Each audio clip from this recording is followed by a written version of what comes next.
السلام علیکم ستړي مشئ زه آیا صافی یم لکه څرنګه چې تاسو ته مې بله ورځ وویلې چې د فزیکي فعالیتو ګټې ډېرې زیاتې دي. نن غواړم تاسو ته په فزیکي حالات کې یو څو حرکتونه وښیم چې هغه حرکتونه چې موږ تاسو په کور کې خپل د ماشومانو سره د فامیل سره کولی شو تر څو چې موږ ښه یو روغتیا ولرو.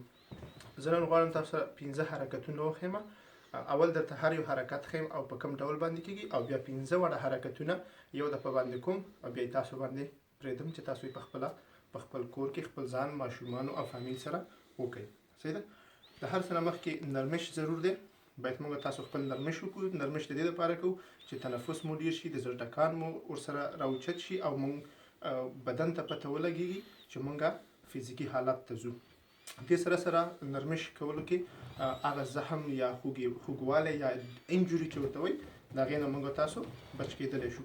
نرمش په څو ډوله دی، خو کوم مسل باندې چې موږ فزیکي فعالیت شروع کوو باید همغه مسل د هر څه نه مخکې نرم شي. خو زه درته په یو عام توګه باندې وایم چې مثال زه غواړم چې خپل لاسونه نرم کړم. صحیح شو. یو لاس شاته کېږدئ، دا بل څنګل مو پرې ونیسئ، شاته یې کش کړئ، بیا بدل کړئ، بیا دواړه لاسونه مخې ته راواړوئ. صحیح ده. هغه جوینټ یا بندونه چې ورته وایي هغې باندې موږ نرمش کوو. خپو باندې به کار کوو، نو د خپو کوشش کوئ چې یو خپه مخې ته کوئ، یو شاته. خپې دا شاته مسل چې ورته وایي دا د انسان په وجود کې ټول نه غټترین مسل دی، همسترینګ ورته وایي. نو باید په دې باندې کار وکړو چې دا نرم شي. صحیح شو. ملا مو نرمش کوو چې ملا مو خوږه نه شي. اوس راځم تاسو ګورئ چې دې کوټه کې ډېره وړه ده، خو زه کولی شم چې خپل فزیکي فعالیت ته پکې دوام ورکړم. 15 حرکتونه دا دي. د هر څه نه مخکې زه غواړم تاسو ته وښیم چې په خپل ځای په ځای باندې منډه څنګه وهل کېږي. داسې چې یو زنګون راوچتوو، دا بل ورته ټیټوو، بل اوچتوو، بل د مثال په توګه ځای په ځای باندې منډه وهو. دا مثال یو حرکت دی چې موږ کولی شو. دا حرکت تاسو کولی شئ چې نیمې دقیقې دپاره وکړئ، د 1 دقیقې دپاره وکړئ، بیا ورسره دمه واخلئ. دا حرکت تاسو 15 دقیقې، 10 دقیقې، 15 دقیقې ځان سره تکرارولی شئ. سختولی هم شئ، اسانولی هم شئ، ډېرولی هم شئ، کمولی شئ. بل حرکت دا دی چې غواړم بیا موږ خپل کارډیو وکړو چې کوم فزیکي فعالیت دی. غواړو چې سټار جمپس وکړو. خپې مو راټولي، لاسونه مو سایډ باندې تیار صحیح باندې ورته ولاړ یو او خپې او لاسونه یو ځای وازوو او یو ځای بندوو. د مثال په ډول لکه داسې. صحیح ده. تاوېدل هم شي ورسره. ډېر یو اسانه حرکت دی او ډېر په اسانه توګه باندې تاسو یې کولی شئ. درېیم حرکت دا دی چې غواړو په خپل مسل باندې هم کار وکړو چې بازو، سینه، شولډر، شانه، ملا دا ورسره هم قوي.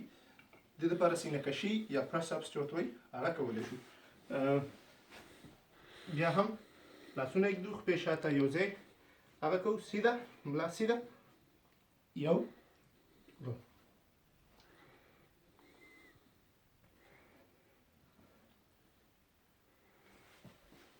ما 15 د مثال په طور تاسو ته وکړل.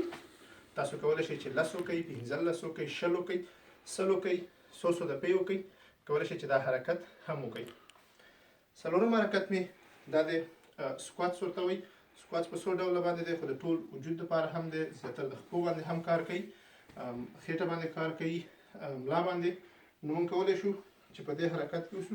لاسونه مخې ته کېږدو، لاسونه شاته سټ کې واچو، لاسونه سایډ باندې پرېږدو. ستاسو خوښه، خو باید زنګون مو د خپو د ګوتو نه مخې ته رانه شي چې بیا هغسې خدای نه کړه خوږ نه شي.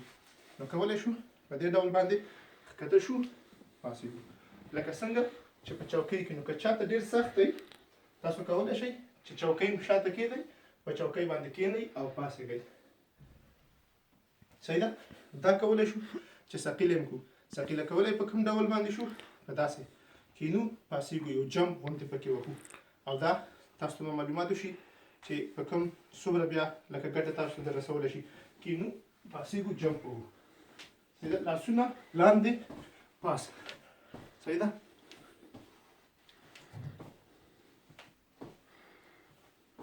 دا په دې ډول کولی شو. کولی شو چې دا 15 دقیقې یا 10 دانې وکړو، 10 دانې، 10 ځلې 20 دانې وکړو چې څومره ډېرې او هغومره ښه دی.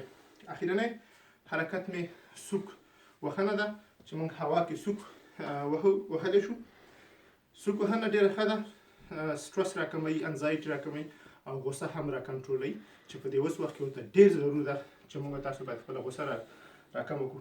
نو ځای په ځای ودرېږو، سوک ووهو چې هر رقم سوک تاسو ته درځي سوک ووهئ. صحیح ده؟ نو سوک چې څه رقم تاسو ته درځي هوا کې 10 سکنډو دپاره یا 1 دقیقې دپاره سوک ووهئ چې څونه وهلی شئ. خبره مې راټولوم، حرکتونه راټولوم. کولی شو چې دا 15 وړه حرکتونه یو دفعه وکړو، دا په یو کې راځي، دا موږ 10 دفعې تکرار کړو. اولنی حرکت مې دا لږ په جدي توګه باندې کوم. تاسو ګورئ زما تنفس لږ سخت شو، ولې دا حرکتونه ډېر زیات ګټې لري. نو باید تاسو ټولې کوشش وکړئ چې ویې کوئ. ځای په ځای ودرېږو، منډه شروع کوو. صحیح ده؟ یو دم start jumps. Press ups.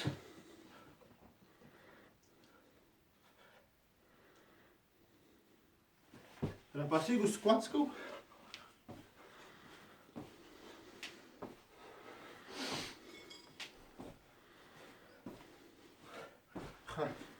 اوس راپسېږو چې سوک وهنه کوو.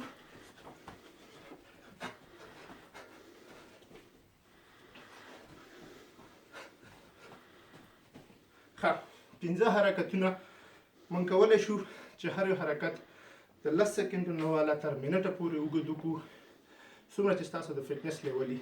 دا حرکتونه کوئ خپل فامیل سره، خپل ماشومانو سره.